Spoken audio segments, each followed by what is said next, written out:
Good morning. Welcome to the webinar WHO Prequalification Collaborative Procedure for Accelerated Registrations. My name is Milka Dinev. I'm with the Secretariat of the Reproductive Health Supplies Coalition. The broadcast will start in 2 minutes. We have opened the GoToWebinar platform for your convenience, but we will start in a couple minutes.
Good morning. My name is Milka Dinev. I'm with the Reproductive Health Supplies Coalition. Welcome to the webinar WHO Prequalification.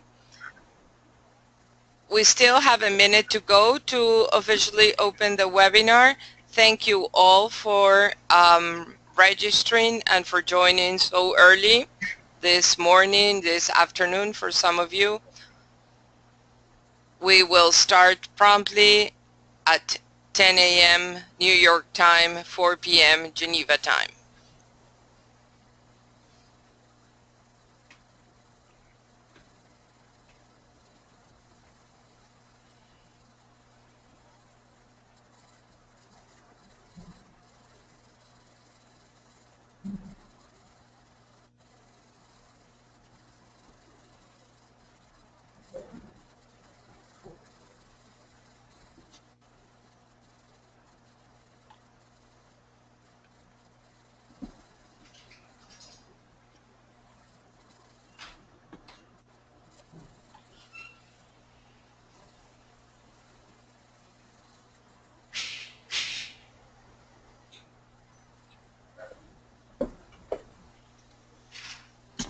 Dr. Was, are you ready now? Can we start?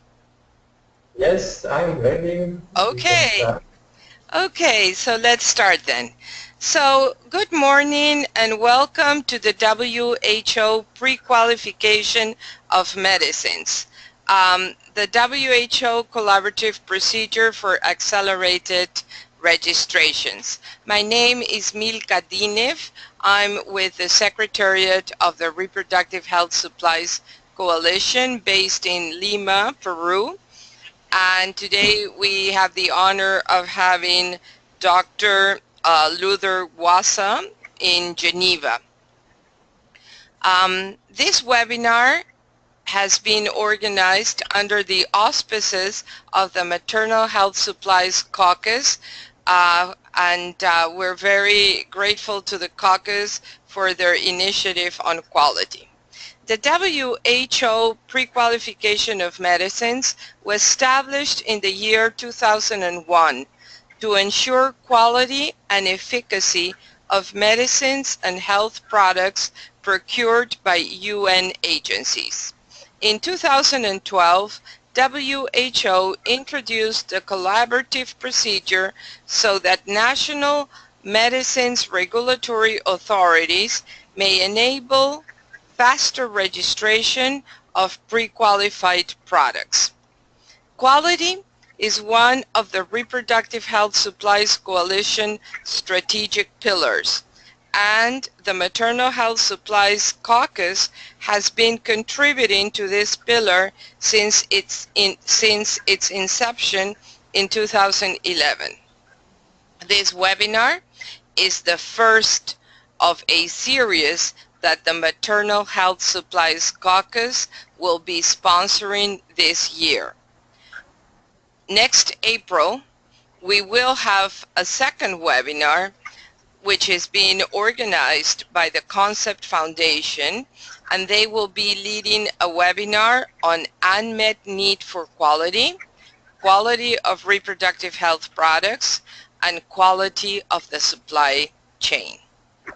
So as I said, today we have the honor of having Dr. Luther Wassa, who is a pharmacist with a PhD from the University of Utrecht in pharmaceutical policy and regulation. Dr. Wassa currently is the technical officer responsible for the WHO collaborative at the WHO office based in Geneva. He has many years of field experience and international experience, and we cannot thank you enough, Dr. Wassa, for sharing with us your knowledge and the procedure for accelerated registration. It should be noted that this webinar is being recorded, and after the webinar you will receive a link where you will find the recorded webinar as well as the PowerPoint presentation. So Dr. Wassa, the microphone is yours. Thank you, Milka, for the introduction.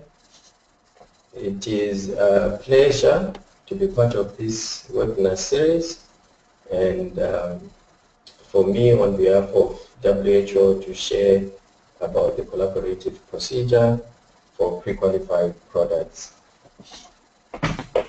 And for a lot of you who are aware about the pre-qualification program, so you have WHO pre-qualifying medicines, vaccines, and in vitro diagnostics, and also vector control products. But in this particular discussion, I'm going to focus on medicines. Nonetheless, the principles that apply for medicines, especially in this collaborative procedure, are largely applicable also for the other product streams. And the list of products that are pre-qualified is available on the WHO website. To date, we have more than 500 products in the specific disease areas: HIV and AIDS, tuberculosis, and malaria, also childhood diarrhea, and also for reproductive health products, which I understand is the interest for this particular webinar series. However, one of the things that is important for us to note is that pre-qualification is one aspect, and pre-qualified products still have to be granted marketing authorizations or registrations in the individual national medicines regulatory authorities. And while pre-qualification addresses a specific aspect, which is the quality, the safety, and the efficacy of medicines and health technologies that are intended to be supplied to low and middle income countries, one of the big questions that we have then is how do we get these pre-qualified products to these patients in a much faster and more efficient way. And so my discussion is going to discuss around this area in terms of how to get all these pre-qualified products to the patients that actually need them. And we are only looking at the regulatory aspects. And if we look at this process, which started in 2012 for medicines, to date we have more than 30 countries that are participating in this initiative. Most of them are in the low and middle income countries, which are affected predominantly by the three main diseases. But we also have the NMRAs in other regions also joining the procedure. In addition to that, you would notice that we have more than 189 products that have been registered by these countries. And again, you would see most of the registrations are to do with HIV and AIDS. And then we also have malaria and also for TB products. And this is data that is spanning from 2018 to 2017. And one of the key aspects of the collaborative procedure is to accelerate the national registrations. And the countries that participate commit to the target date of 90 days from the time that pre-qualification shares the information with them to the time that they make their own decision. And so when we look at the 189 products, you will notice that the median time to registration is fairly within the expected period of 90 days, although you have some a range and some products exceeding that 90 days, but there are few. The majority of them are approved within these 90 days. And I think this is one of the good things about the pre-qualification program. However, for most of the people that are listening, either you are part of the procurement agencies, or you are coming from regulatory authorities, or you are manufacturers. You want to know the details in terms of how exactly does this procedure works, how can you get to participate if you are representing a regulatory authority, or how would you get certain products that you are interested in registered in the countries that you are either working in or targeting. And so the bulk of the discussion is to look into the details in terms of how this procedure is working. But one of the key aspects about the pre-qualification procedure is that the work is cooperation, it's collaboration among different players. And cooperation is that thorough conviction that nobody can get there unless everybody gets there. And here, even though we show 30 countries or more than 30 countries, this is just the beginning. The idea is almost every country that really needs these pre-qualified products should be covered or should be participating. The number of products registered is at 189, but the list of pre-qualified products is more than 500 and it's growing, including also the product streams. So the main point here is that we all need to cooperate and we all need to collaborate. And I'll highlight through my talk the specific examples in terms of how the different players are working together in this respect. And this is one of my favorite slides because it helps to put things into perspective, knowing that whatever we are trying to achieve, there are two sides of the coin to it. One is that you've got interest for industry or interest of manufacturers, and also interest about access. But we also have to be cognizant of the fact that this has to be balanced with efficient and effective market control so that we can protect public health. But the key thing is we all need to work together to ensure that we maintain a good balance between these two issues. And from a regulatory perspective, the collaborative procedure is there mainly to address duplication of effort, which is one of the major problems, if you can put it that way, where most of the regulatory agencies, both well-resourced and under-resourced agencies, are duplicating a lot of effort, which is an inefficient way of using the limited resources we have. So in this respect, we are covering three aspects. My main discussion will be on the whole pre-qualified products. In other words, how can the regulators with the participation of the manufacturers, remove the duplication for products that are already pre-qualified by WHO. The second aspect that we'll touch briefly is also how can we also avoid duplication of effort, particularly for products that are already approved by well-resourced authorities or the SRA countries. And then the last aspect, which I am also excited about, because I've been involved in a number of these initiatives, is then in terms of regional focus. Among the countries that are working in a particular region, which is best geographically, is how can we also collaborate and avoid duplication of effort. So these are the three main areas or three aspects that I will touch in the presentation, but with special focus on the pre-qualified products and how that model is being expanded to the other two areas.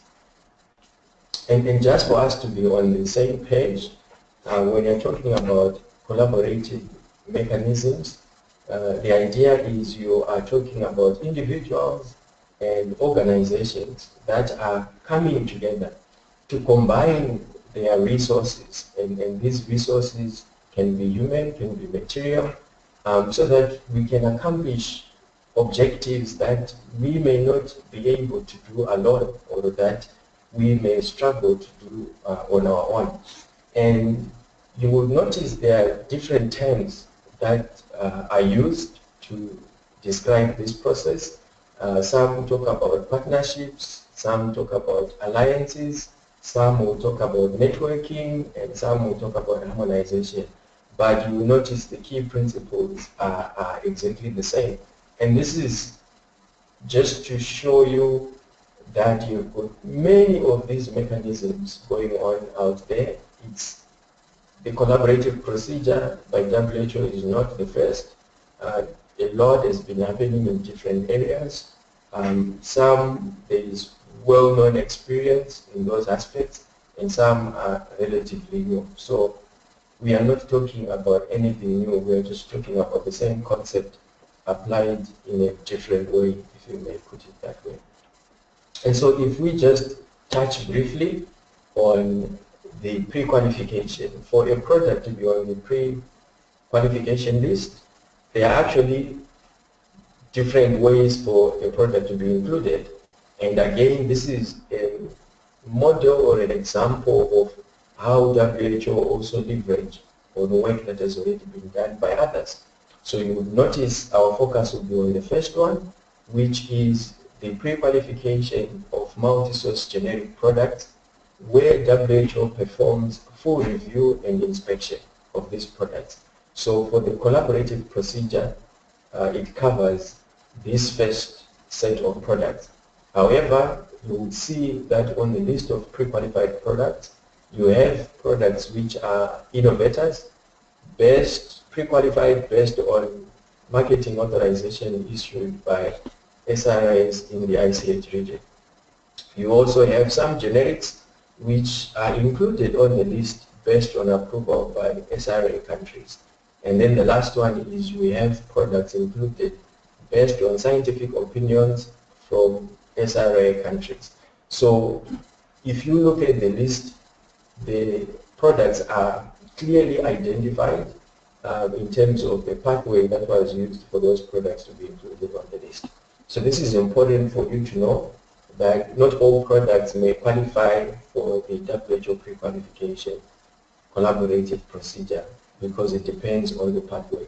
The ones that qualify for this procedure is the first set, where WHO has done the full assessments and the inspections on their own. And so if we look at data which is in the public domain, for most procurement agencies, the information that is included on the pre-qualification website is already useful. So you have the list of pre-qualified products, which we've already talked about. But in addition, you have a list of pre-qualified APIs, which can be used by FPP manufacturers who are looking at sources of APIs. And also, the regulators can use that information to verify some of the information they are getting from submissions. You also have a list of pre-qualified quality control laboratories, and I will not touch much on this one. And the last aspect is you have public assessment reports and public inspection reports. So the basis for pre-qualifying products is summarized in these documents. And this information is also very useful. But you will notice that for regulators, there is certain information they will need for them to be able to verify that a pre-qualified product is exactly the same as the one that is being applied for registration. And this is where the collaborative procedure becomes useful. So what you see there is the normal registration pathway that is applied by regulators. You have a submission from a manufacturer or an applicant. The NRA does their own work, and then they issue a marketing authorization. And so with the pre-qualification, you then have WHO coming in for those specific disease areas. So the pre-qualification doesn't cover all therapeutic areas. It's only for those disease areas which are considered of public health importance. So a product for it to be pre-qualified, obviously there is communication and interaction between the manufacturer and WHO, and then the product is listed on the WHO pre-qualification list. And then with the collaborative procedure, when a country and the manufacturer agree to use the procedure, WHO then provides access of confidential information which is not in the public domain, and this information is then shared with the regulators to enable them to process the information faster and to reach a decision faster, because a lot of the work would already have been done. And this information is not the same data that you find on the WHO website. And this slide just shows you how the information that is shared looks like. You will notice this is access controlled. It's only linked to the countries that would have signed up to the agreement. But however, an important point is that it's product specific. So having a country on the list of participating countries does not mean they automatically have access to all the pre-qualified products. They will only get access per product. So if a manufacturer indicates interest for a specific product, and then that country is granted access to that specific product, and this is how it looks like. You will have all the assessment reports. So this is the assessment reports, the inspection reports is generated by pre-qualification, and they are made available to the regulators. And then it means they can easily see the basis of the decision made by WHO. They can have access to information which is not in the public domain that would help them to make their own decision. And a key aspect is that you have final assessment outcome. In other words, WHO prepares a particular document which is called Quality Information Summary, and this document contains the final outcome of certain key attributes of what has been agreed between the manufacturer and WHO in terms of ensuring quality of their product.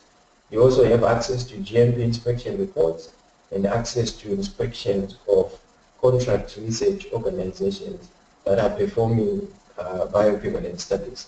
So this is the key aspect of the collaborative procedure, that regulators have access to data that WHO generates as the pre-qualified product. This information is restricted, only accessible product specific with the consent of the manufacturer. So the manufacturer has to give consent for WHO to share this information with a specific regulator. Now, in terms of just showing the process-wise, you will start with the pre-qualified product. But of course, you will notice that some manufacturers already have submissions which are done concurrently to pre-qualification and to regulators, and you can also use the procedure for those products, but what is needed is for you either to resubmit the dossier to the regulators or to update such that the data which the regulators have is reflecting what has been pre-qualified by WHO, not what was initially submitted, but it should reflect the final outcome from the pre-qualification process. And this particular point is important for manufacturers to note, because most of the delays that are happening for the products that you have experienced so far is simply because the data that is submitted to the regulators either is not updated or does not reflect the status at the time of pre-qualification. And because the regulators have access, they can verify and see whether the information they've given them is updated or not. So it's important for manufacturers to note the need to maintain always a current, updated dossier reflecting the current status from pre-qualification. This will avoid many delays with the collaborative procedure. So what you then see is you have different forms that are completed at each step, and these forms are available in the TRS, which is the Technical Report Series, and the key aspect is the sharing of information only occurs after one, the manufacturer informs PQ and give consent for information sharing. So that is a very key aspect, that it's only based on the manufacturer agreeing to use the procedure. And the second aspect is the regulator also has to indicate interest in terms of using the procedure. So if both agree, or if the regulator says no, then of course there is no further information sharing. But if the regulator says yes, they are interested in using the procedure, and then WHO then shares that confidential site, they will share the information with them.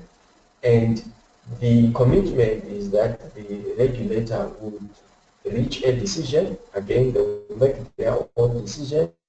They will reach a decision within 90 days, and then they will inform pre-qualification, and then WHO will maintain a list of such products that have been approved based on the collaborative procedure. And this information is available on the website as well.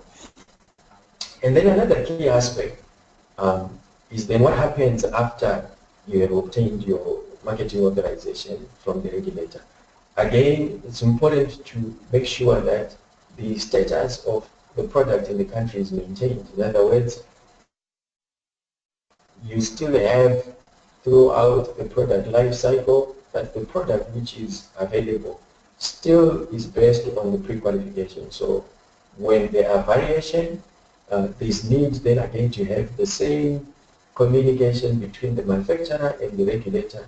And again, here we are still generating our experiences with dealing with variations, but the key aspect again is to avoid duplication. And where the variation is of technical aspect, you then have WHO doing again the assessments, and then the NMRA will get again the information on the variations and the assessment report from WHO on the variations, and they can do the same abridged review for the variations, and then decide within 30 days. And if they make significant deviations from WHO, then the two products, the one which is pre-qualified and the one which the regulator has on their list, are no longer the same, and then WHO would delink the two. But if there is no significant deviation, then these products remain on that list of products approved based on the collaborative procedure. So again, it's important for both manufacturers and the regulators to collaborate and communicate when dealing with variations as well, because if you change certain aspects, then the products may no longer be the same. So it's important for this aspect to be addressed as well. So what are the options for the regulators? They have the choice to decide how to use the data that we share with them, and they still have the choice of deciding differently from WHO. For instance, in some countries, you would find that the indications may be, for instance, misoprostol that approved by prequalification may not be applicable in the countries, maybe because of legal requirements. Patients needs to be justified. But what you would see is the benefit from the shared information. However, the key aspect for the regulators is that the decision has to be accelerated. In other words, you have to adopt a certain abridged or accelerated or fast-track mechanism for you to deal with the products under the collaborative procedure so that the benefits can be seen in both respects to the manufacturers and ultimately to the patients. And then whatever changes that happen for the pre-qualified products which are registered in the countries, WHO should be informed. So what is the best approach to use this shared information? It may appear very simple.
The process simply means you are not performing the primary assessment or the primary inspection yourself.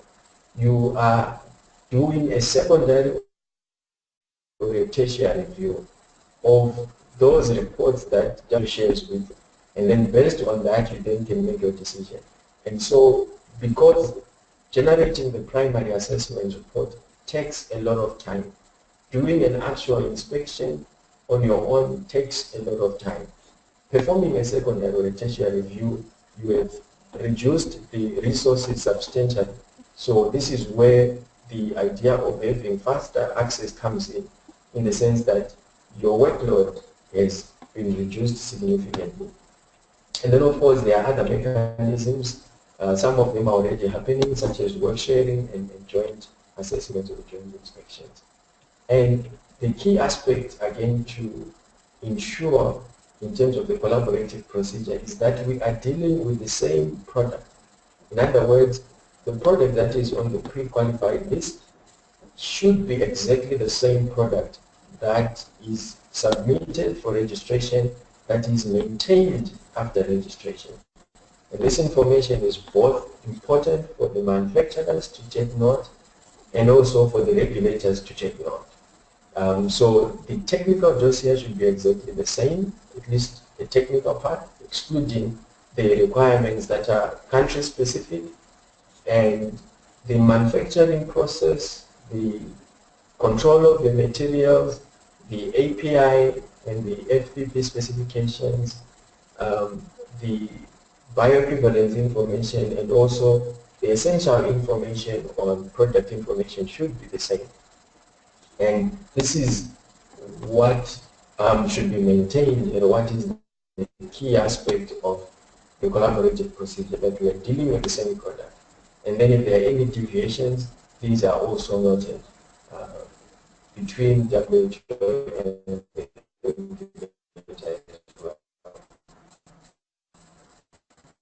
So in summary, the key principles is one, the process is based on voluntary participation. participation.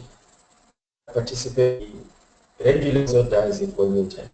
The second aspect, which I've already highlighted before, is that the product and the registration dossier in the countries are exactly the same as pre-qualified by WHO and also maintained post-pre-qualification. And then number three is the shared confidential information. It helps to support decision making in the country. So this is one of the key principles, that the information you are getting is not in the public domain, it's confidential information, and that should help you to make your decision. And then in exchange, you simply do it in an accelerated registration process. This is where the 90-day commitment date comes in. And then the last part is that the harmonized product status should also be maintained and also should be monitored. So these are, in summary, what I can say are the four key principles for the procedure. It's voluntary, same product, the shared information helps in exchange for accelerated registration process, and also that we maintain a harmonized product dossier in both respects. So for both stakeholders, we believe this is a win-win situation. For the regulators, you are going to get data which is in line with PQ requirements, which are also in line with international requirements. And then you have a unique benefit that you get access to WHO assessment reports. These are not redacted, these are shared exactly as they are, and that helps you in your national decisions, and it helps to save your own resources so that you can allocate them in other areas where you need them the most. Remember, PQ only covers specific therapeutic areas. So in these specific therapeutic areas, you can save your resources and direct them to some therapeutic areas where you cannot use such mechanism. Again, it's an opportunity for you to learn from PQ. It helps you to demonstrate your efficiency, because if you approve within 90 days, imagine in some countries the registration timelines go beyond 36 months. So this is a very good benefit to demonstrate how efficient you can become. And the second aspect is pre-qualification's main goal was to ensure that products going to low and middle income countries have assured quality. This is the basis for the whole pre-qualification program. And then the collaborative procedure gives you the tools to make sure that the patients in your country are receiving exactly the product that WHO has spent, and also the partners, they've spent all these resources ensuring that these products are of good quality. And then for WHO, one, having the list of pre-qualified products is great, but this is one aspect. The main thing is these products have to reach patients faster, and the collaborative procedure helps us to do exactly that. And also it helps us to get feedback on pre-qualification outcomes from the countries who are actually the users of the pre-qualification outcomes. And then what about manufacturers? For manufacturers, you have the benefit that you can prepare a harmonized dossier for pre-qualification and use exactly the same technical dossier for submitting to national regulatory authorities. And you'll find all the countries that sign up to participate would accept this data in the CTG format and exactly in the same way that the data is being submitted to PQ. So that's a benefit for you. You can avoid preparing dossiers that are specific to the countries, except only for your module 1, which is country specific. Again, you have improved interaction with the regulators in terms of the assessment and the inspections. You have accelerated and more predictable registrations. And then, of course, you have easier post-registration maintenance if you take advantage of what we've already discussed. And then for procurement agencies, you have faster start of procurement and wider availability of pre-qualified medicines. Remember, a product being pre-qualified does not equate to it having marketing authorization. So this helps for pre-qualified products to be able to be supplied to the countries that you are working in. And then, of course, the assurance of the sameness of the dossier. So this is a win-win situation for everyone. And of course, ultimately, the patients, because that's why we are all here. And then let me touch briefly again on the other pathway. So we discussed about PQ. So based on this model, we also have introduced what we call the SRA pathway, which is based on approvals of products by stringent regulatory authorities. And at the moment, the European Medicines Agency have agreed to participate in this. We have done a pilot with about 5 products, and so we have some lessons learned from that experience. And again, the key premise is built on the same model as pre-qualification. And the third pathway is for regulators in the low and middle income countries to work together. So that again, the principle is the same, to cooperate and to collaborate. And we'll touch briefly on some of these things.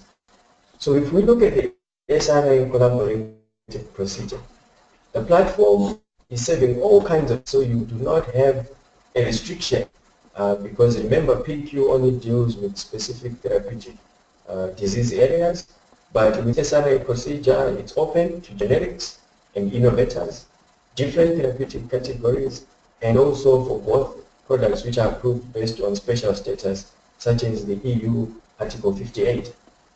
And then the idea is to support regulatory collaboration, networking, work sharing, harmonization, and capacity building.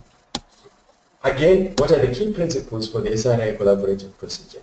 Remember what I mentioned earlier, that based on the experiences with the PQ collaborative procedure, then WHO looked at extending that model to cover other areas. So again, those 4 key principles apply in this case. It's voluntary.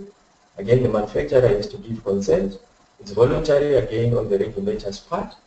And then we are saying the product and registration dossier in the countries should be exactly the same as approved by the SRA now, not PQ.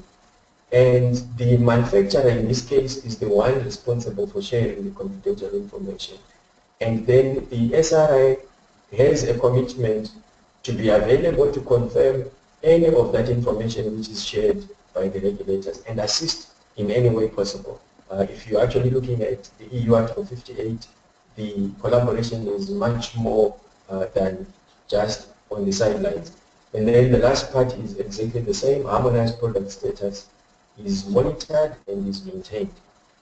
So this is again just showing you how that information is flowing between the SRI procedure, and the role of WHO really here is just to be a facilitator. That's the role that WHO is playing, is just to be a facilitator, but the information is flowing between the SRI, the manufacturers, and the regulators that are participating in this process. And the World Health Organization helps to facilitate the agreements built on the PQ procedure, helps also in the selection of products deserving special attention, in organizing some of the assessment meetings with the participation of relevant experts. So this is what WHO has been doing in the pilot, and also provides independent quality assurance and facilitating common national positions and also questions to the applicant. In addition, it also helps in the communication between the applicants and the regulators as well. And then progress monitoring and solving any problems that might happen. So this is a unique model where, again, the key aspect is the involvement of different players for us to be able to reach a common objective. And then what we are actually doing at the moment is to collect the experience from the pilot and also see how can we improve it better. For instance, what we have noticed is it is possible using this procedure to improve registration timelines. And we also have noted that unlike PQ, where we have this quality information summary as an integral part of the dossier submission and the outcomes of the assessment, the EMA or other SRIs do it differently. So what we have learned from this experience is that the quality information summary is an important instrument which is important in this SRA pathway, and then the SRA regulator can be instrumental in verifying that the information in the quality information summary is important, and it's also a true reflection of the outcomes from their own registration process. And then another aspect that we also learned from this, particularly for newer products, not necessarily generics, but newer products, is that a bridging report is useful for these innovative products, especially when the clinical trials are done in a different setting and the product is now taken for the first time into low and middle income settings. So the bridging report is particularly useful. And then the last aspect is that agreement on common list of questions among countries is very possible. And then this also becomes useful to the manufacturers because you are not going to get different communications from different regulators with different questions, but again you get a harmonized approach. And then the last one that we have, which again, as I mentioned, I'm particularly interested in this because the first two are talking about pre-qualification, SRA, all have got a lot of resources. But again, what we also have learned is that countries in a particular geographical area can also work together because most of them are looking at the same product from the same manufacturers and they're doing it independently. Their resources are overstretched, and instead of doing it individually, we have various initiatives that are ongoing, such as the African Medicines Regulatory Harmonization Initiative. The idea again is to harmonize what is going on in the Africa region. We also have similar initiatives in the ASEAN region, also in the Latin America. So here, the principle the same, although slightly different. You have the submission straight to the regulators, and what you then have is the assessment process and the inspection process is then done jointly between participating countries. And then you have the communication in between, and then that facilitates again marketing authorizations. And we have experiences from the East African community, which started the harmonization process under the NMRAs in 2012. We also have lots of experience from SASIBONA, which is work sharing collaboration in the Southern African Development Community, which started in 2013. And then there are several planned similar initiatives in other regions. We have work that is ongoing with the CARICOM countries in the Caribbean. We also have work that is ongoing in the ASEAN region, and then also in Africa, we have ongoing plans to initiate similar mechanisms in the other regions, such as the West African region, the Central African region. And what is key in all these mechanisms is that WHO plays a key role where they provide the technical support using the experiences and the expertise from the pre-qualification program, using the experiences we've had with the PQ collaborative procedure, and also the experiences we are gaining with the SRA collaborative procedure. And in some cases, WHO assists even in organizing these meetings. So in summary, these are the ongoing collaborative mechanisms which could be used depending on the type of product that you are looking at, also depending on whether you have prior authorizations from SRI or from pre-qualification. So we think with these different mechanisms, you can almost cover all the products or all the diseases that are of public health importance. You have certain areas which are not covered by pre-qualification. Maybe you can use the SRA approach. But also, even if your product is not covered by any stringent regulatory authority or by pre-qualification, we have again these mechanisms, regional initiatives that you can also take advantage of. And all of them are collaborative in manner, all of them are building on cooperation between different players. And now, as I conclude, you may be asking, so what's next after this? So what's next is, number one, with the PQ procedure, we have lessons learned from it. We have refined the process. It's already published and approved by the executive board in terms of the procedure and working documents. We are looking at having more countries participate in it. We are looking at manufacturers using this as the default pathway, essentially, for approving pre-qualified products in the countries. The second aspect with the SRI procedure, we are looking at taking it forward, building on the experiences we've gained in the pilot phase, and then also looking at making this, again, something that countries can use as a default mechanism to approve products where somebody has already done the work before. But again, building on the aspect of information sharing. And then the third one, in terms of what's next, is we are using the experiences we've gained on the African continent in the regional initiatives, and then we are using the same model and we adapt it to the other regions. And as I mentioned, that we have ongoing work in the other regional economic groupings in Africa.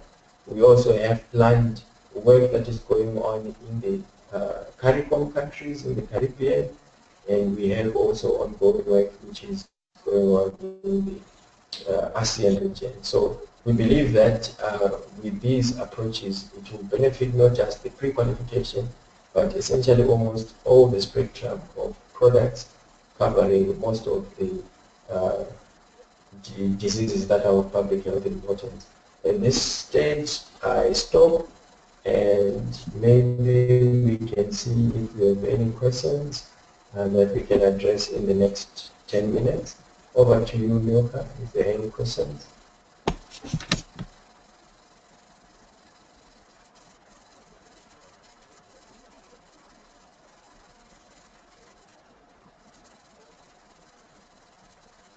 Milka?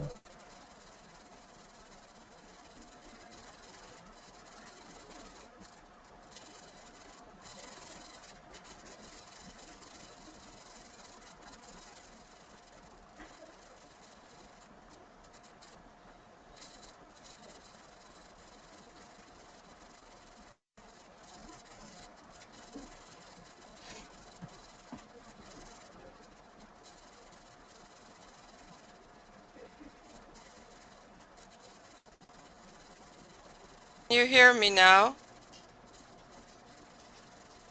Hello? Hello, can you hear me now? Hello, Dr. Wasa, can you hear me now? Okay, now I can hear you. Okay, I had to take off my headphones. I'm very sorry for this glitch. I'm very, very sorry. So as I was saying, thank you so much, Dr. Wasa, for the presentation. It was very detailed, and I believe we have obtained a lot of very useful information. We will be advertising through an email. We will be advertising where to find all the information and the recording for this webinar. We will be answering some of the questions now. Let me get you some of the questions. I have them here. If you want to ask a question, please write them. We will not be opening the microphones. So the first question, hi, a very good morning. First of all, thanks for this kind of initiatives. I would like to know if we will go through this procedure, do we need to follow the local requirements like fee, samples, inspections? This is a question from Nagaraju Koravati.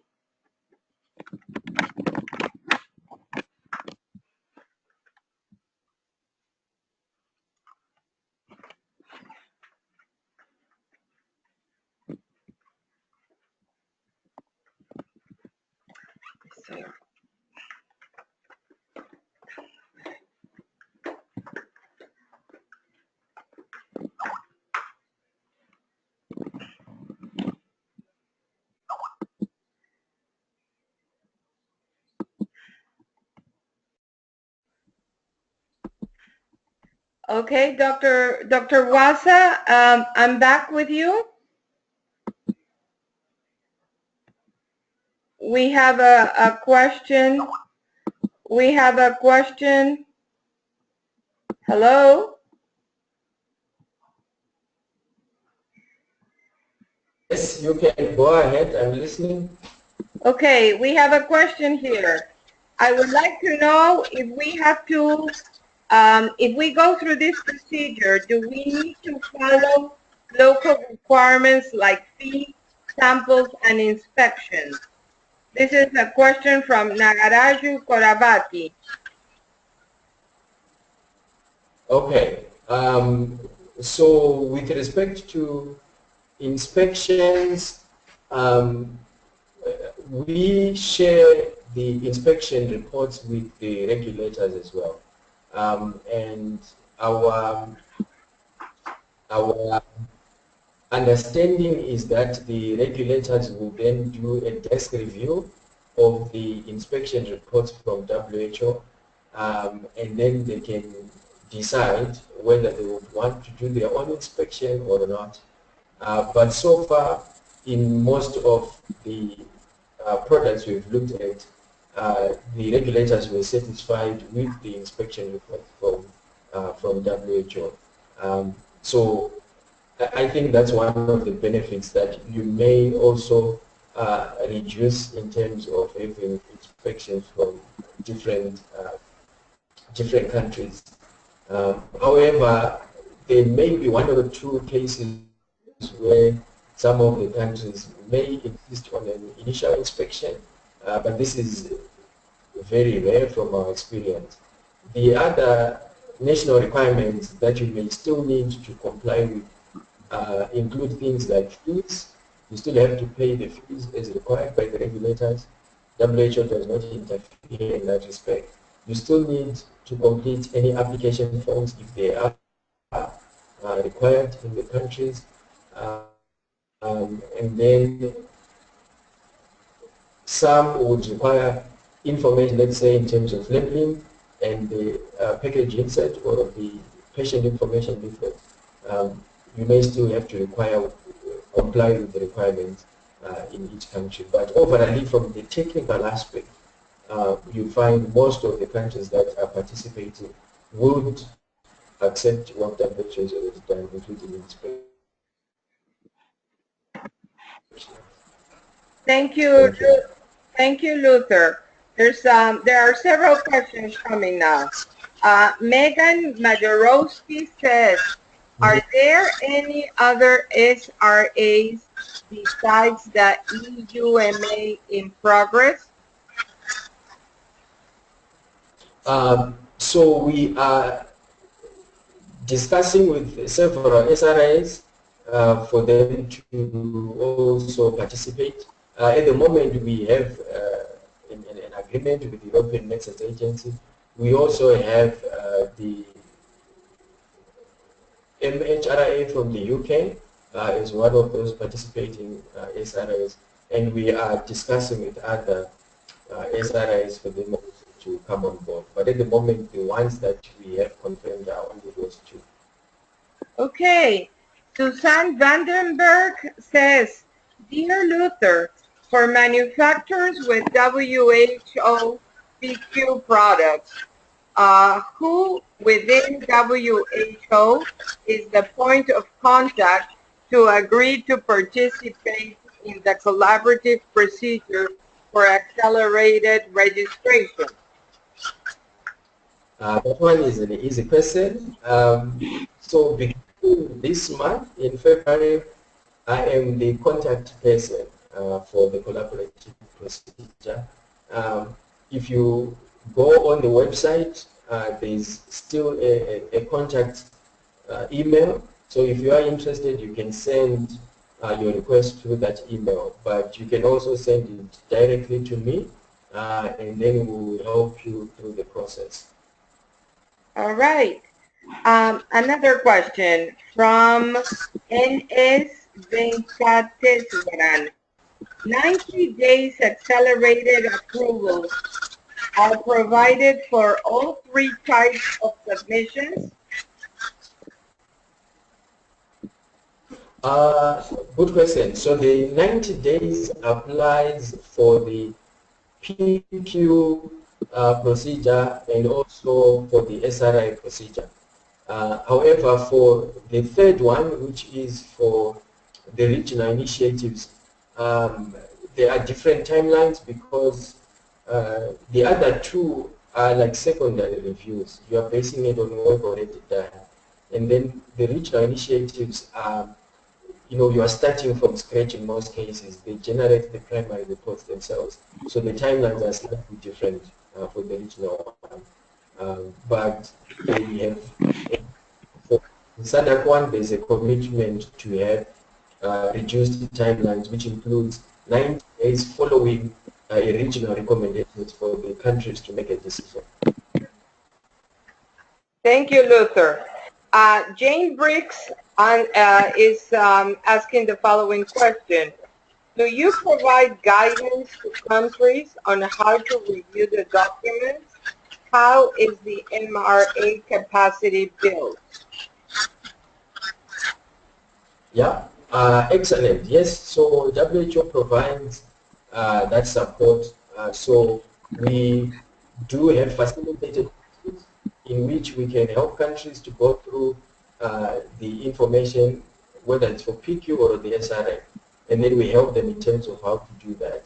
And then in addition, for countries that signed up for participating in the collaborative procedure, we have an annual meeting which is done every year in December, and then again that also acts as a capacity building where we share experiences and how best we can deal with it. So the answer is yes. Okay. Is Aida Cancel is asking, is there a restriction on product category or WHO PQ status for the NRA joint assessment pathway?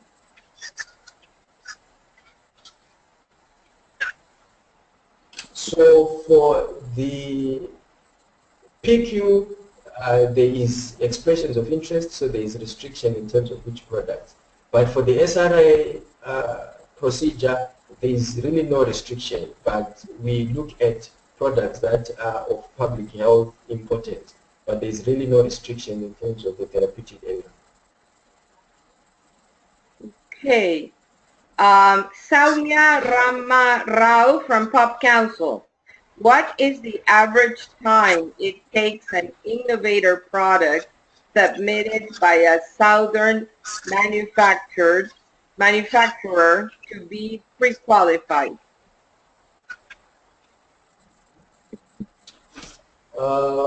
This question is the average timeline for SRIA to be pre-qualified.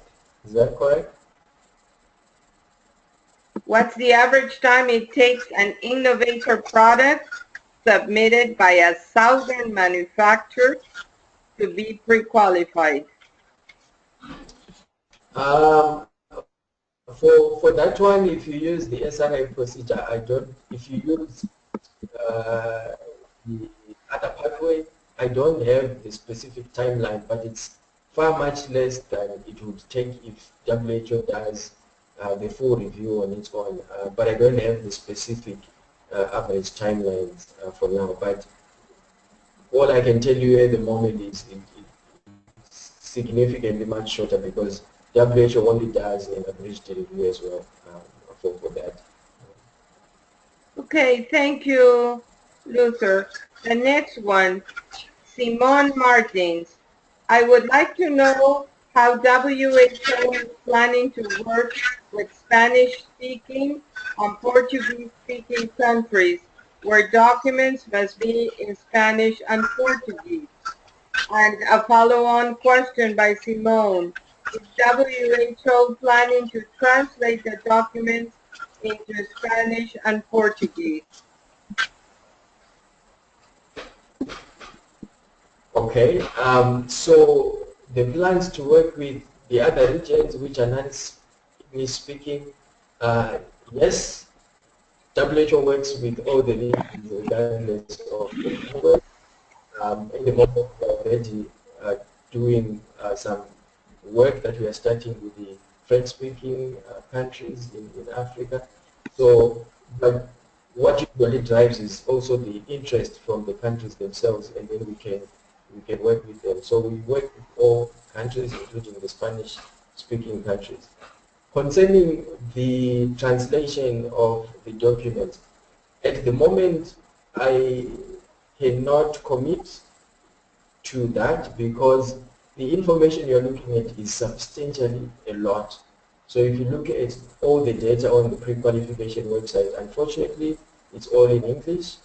If you look at the information I was sharing with you, for translation of that becomes something quite huge. So at the moment, I'm not sure if there are plans to translate the technical information into other languages.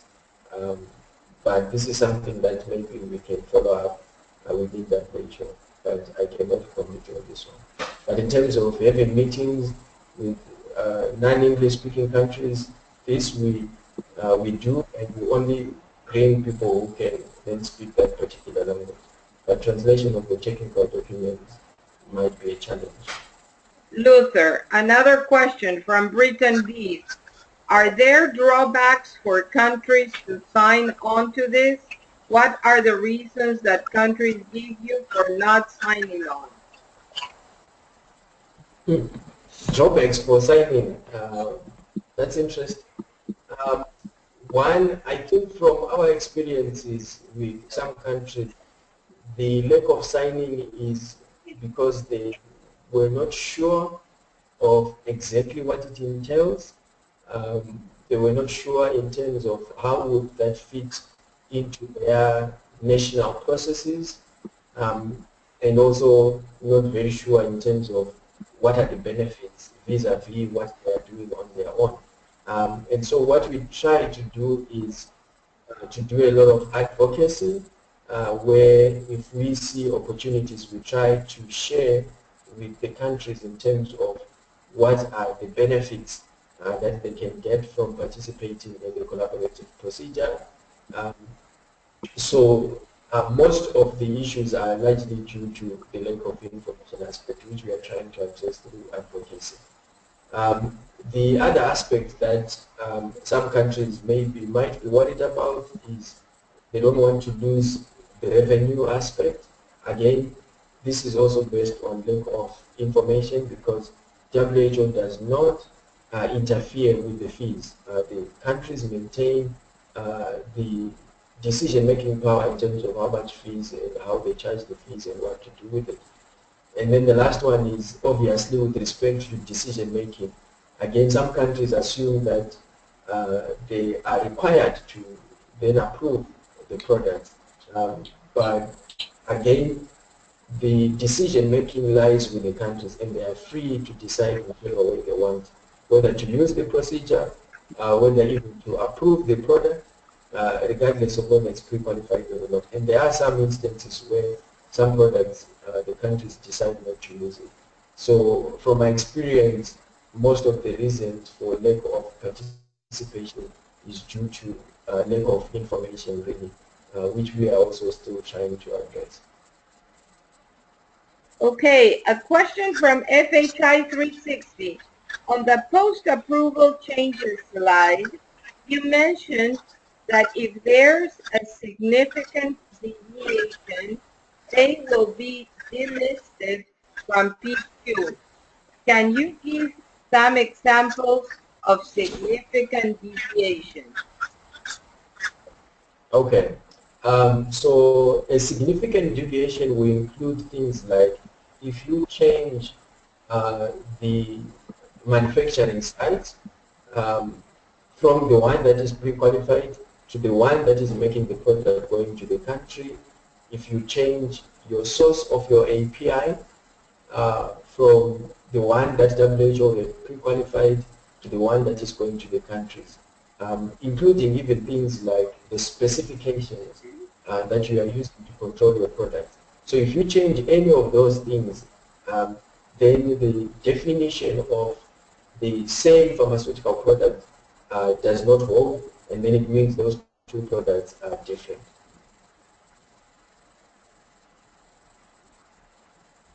Thank you, Luther. Can a manufacturer submit a dossier for WHO pre-qualification and at the same time request NRA joint review in parallel?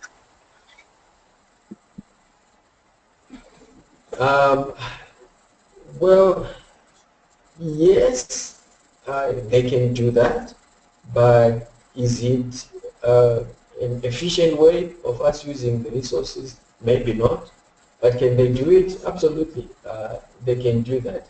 But what we, and we've had some products where it's already being looked at in the collaborative procedure, and then the product was submitted to WHO. So there have been several cases. The answer is yes, you can do that. However, the key thing for us is we are looking at how we can efficiently utilize our resources without necessarily looking at resources that WHO has or resources in the countries, but we are looking at it collectively. So as much as possible, we want to try to avoid those duplications. But the answer is yes, we can submit in parallel to a joint review and also to WHO, although it's not the efficient way for us to work. Thank you, Luther. Can we take 5 more minutes of questions, Luther? I know Sure. we're gone by the hour. Okay. Yeah. It's okay then. I have a few questions from Muhtaba Ratansi. Thank you for the presentation. Some of the challenges faced during the collaborative process for PQ medicines is the issue of stability studies, as some of the manufacturers submit stability studies at 25 degrees Celsius, but the specific country requires zone 4B climatic conditions. Thus, conducting the stability studies again can take a longer time. To meet the deadlines of 90 days becomes difficult. How to overcome this challenge? Okay. That is true. The issue of stability studies is an issue. However, if it's an SRI product, then using the SRI collaborative procedure, where WHO has not done any review, you will face this aspect where in most cases if it's approved in Europe, it would have been done at 25 degrees as you mentioned it.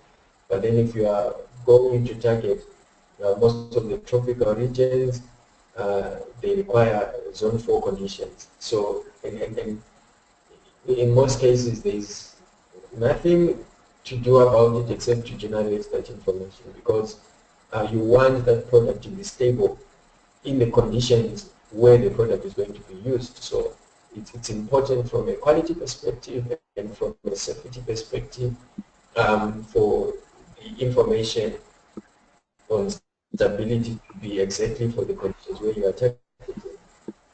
And we've had several experiences where products will actually fail when they are on the market due to stability issues.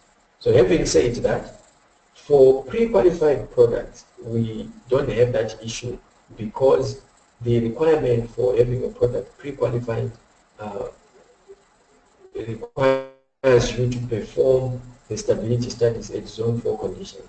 So any product which is pre-qualified they would have done their stability studies in zone 4 conditions, which covers the most extreme conditions you can think of, and that makes the product, pre-qualified product, able to be marketed in those regions. So for pre-qualified product, you don't have that issue. But yes, for the SRI pathway, that is one of the issues that obviously cover. Yeah. Thank you, Luther. I don't know if I understand this question, but maybe you do. It says, Venkata Raju M. Comparative dissolution profile against the South African RLD is required for submission through WHO collaborative procedure in South Africa. Yes, I understand the question. So South Africa, and I think maybe for some countries, they have an additional requirement. If you use a reference product for bioequivalent studies that you obtain outside their borders, they will require you to perform comparative dissolution of that reference product with a reference product that you obtain from their. And I know this is a requirement for South Africa. And unfortunately, yes, those are some additional country-specific requirements that you may have to comply with, that WHO does not have an influence on. But as you know, the issue of technical requirements, scientific advances keep changing, and a lot of the requirements are slowly getting to a level of harmonization. But yes, this is still something which you may have to comply with for South African products. Okay. Then I have another one. Adita Sinya. What about artworks? Since WHO will approve only in English, we have to develop artworks with new language in a non-English speaking country. If I understood the question, it's about the leaflets with an Nigerian language, and the answer is yes. If the issue of language on the leaflets or language on the product labeling, it's a country-specific issue. You have to comply with the requirements in the countries. And for WHO pre-qualification, they only deal with the packaging set in, or the leaflet in English, and then so you would have to do the translation for the specific country you are targeting. Unfortunately, this is not covered under the pre-qualification. So those are again some of the country-specific requirements you have to address. Okay, thank you so much. The next question from Munish Mafurota. Thank you for a great presentation. Is there a list of SRA approved list available, like WHO PQ list on WHO website? This would help procurers. Sorry, can you come again? I'm not sure I understood the question. Yeah, I think it's not written well. It says that if there is a list of SRA approved list, like WHO PQ list. I will try to answer in two ways, just to make sure that I address the question, because it's not very clear.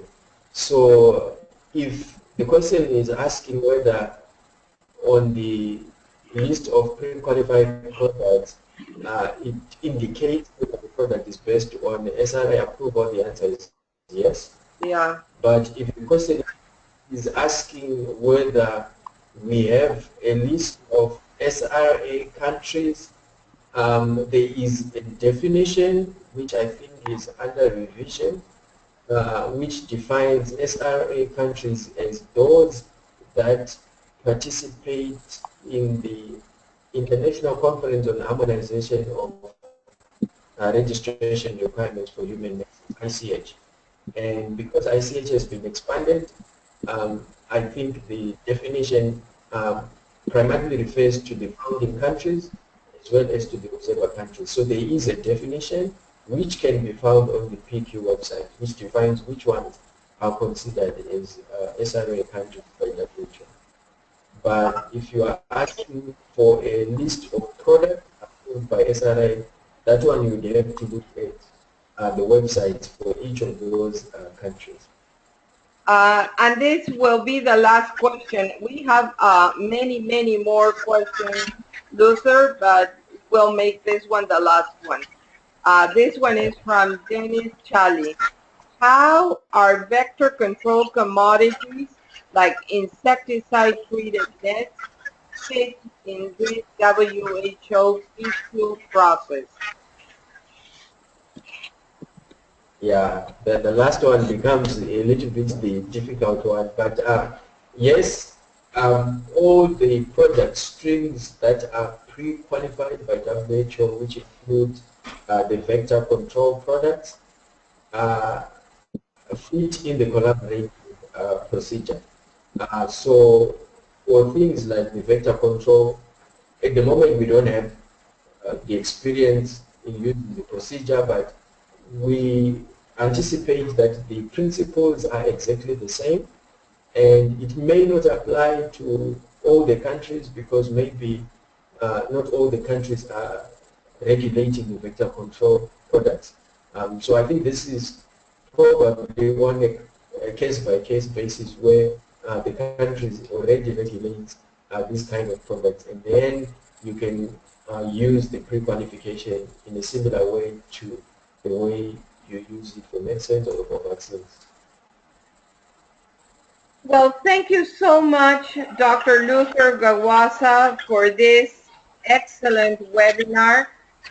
We have had almost 100 people participating in the webinar throughout the hour, and we have had a ton of questions, so it just only indicates how much interest there is in this subject. I will call upon you again in some months to see if we can do a follow-up webinar on this same subject. Thank you again, Dr. Walsam, and the last words are yours. Thank you very much, Milka.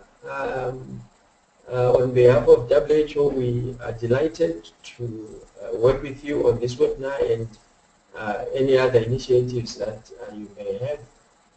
And definitely we are free and open to participate in any future webinars that you might organize. And also want to thank all the participants for lots of questions. At least it shows that people are very keen to utilize this mechanism. And so I just want to thank all the participants that took time to join us on this webinar, and also to thank you for organizing this webinar. Thank you very much, Moka. Thank you so much. And recording of the webinar will be advertised in a couple days. Thank you again, and have a good rest of the day. Bye-bye. Bye.